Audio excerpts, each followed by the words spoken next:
RPCNA 교단의 2019년 총회 보고서 내용, 즉 그리스도의 왕권과 정치 현실에 대한 내용을 정리하기 위해 오신 여러분을 환영합니다. 이 보고서는 그리스도인에게 투표란 과연 무엇인지 그 신학적인 의미를 아주 깊이 파고드는데요. 단순히 투표용지에 도장을 찍는 것, 그 이상의 의미를 함께 탐구해 보겠습니다. 자, 그럼 가장 본질적인 질문부터 시작해보죠. 과연 투표는 종교적으로 중립적인 행위일까요? 이 보고서는 이 질문에 대해 아주 단호하게 아니라고 대답합니다. 투표를 포함한 우리 삶의 모든 영역이 하나님께 드리는 예배가 되어야 한다는 거죠. 이건 그냥 시민의 의무, 그 이상이라는 뜻입니다.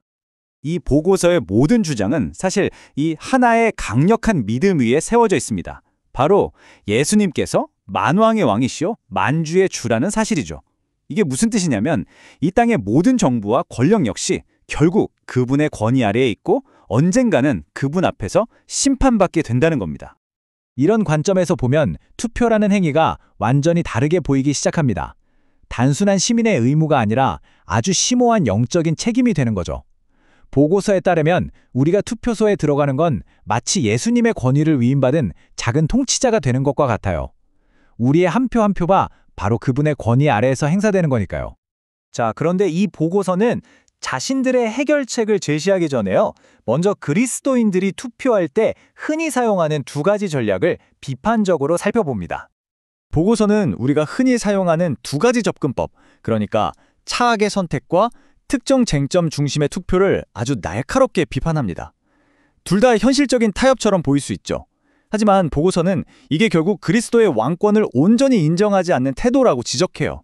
왜냐하면 차악을 선택하는 건 여전히 악을 지지하는 셈이고 몇 가지 쟁점에만 집중하는 건 하나님의 전체적인 통치를 놓치는 것이기 때문이라는 겁니다.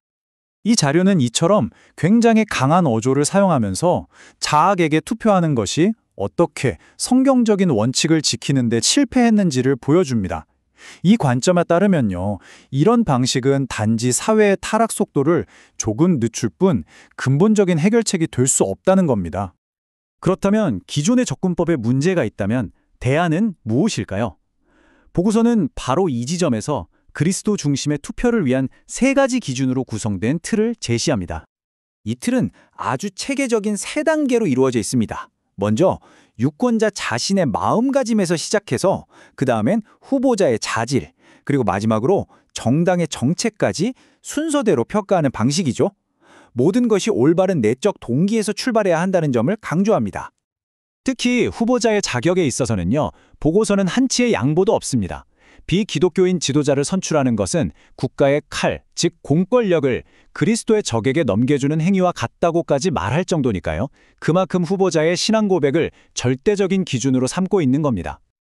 이 지침에 따르면요, 정강정책이 단순히 몇 가지 사안에서 성경과 일치하는 것만으로는 충분하지 않습니다.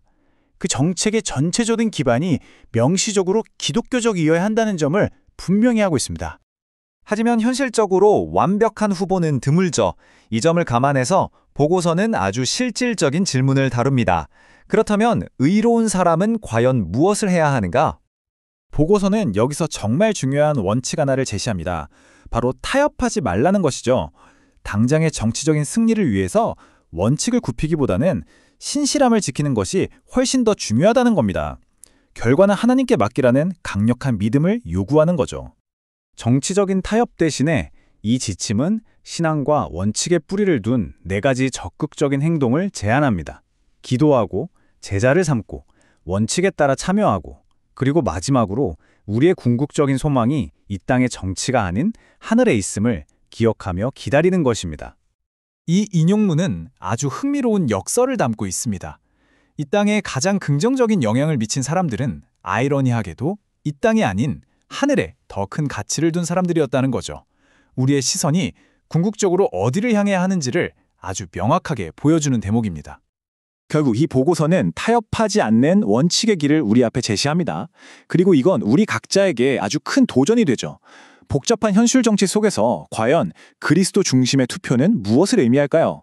완벽한 후보도 완벽한 정당도 없는 이 세상에서 신실함을 지킨다는 것은 과연 어떤 모습일까요? 이 질문에 대한 답을 계속 고민하는 것, 그것이 바로 이 보고서가 우리에게 남긴 가장 큰 숙제일 겁니다.